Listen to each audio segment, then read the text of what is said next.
আরে আরে, ভার কাঁধে নিয়ে আমি কোথায় যাচ্ছি বলছি, দাঁড়াও। তার আগে তোমরা বলো, তোমাদের ওদিকে কি শীত পড়েছে?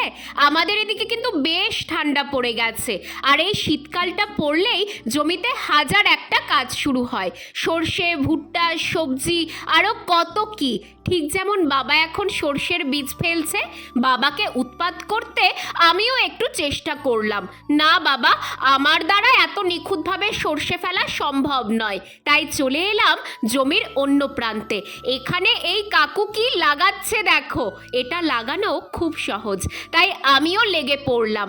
টানা 1 বছর ধরে অপেক্ষা করি কবে এই আলু লাগানোর সিজন আসবে। তবে আলু লাগানোর থেকে আলু তুলতে কিন্তু বেশি মজা লাগে। আলুগুলো ভালো মতো বসিয়ে ভার ভরে কচুরিপানা তুলে নিয়ে চলে এলাম। তারপর আলুর জমি ভালো করে ঢেকে দিচ্ছি, যাতে তাড়াতাড়ি আলুর গাছগুলো বের হয়।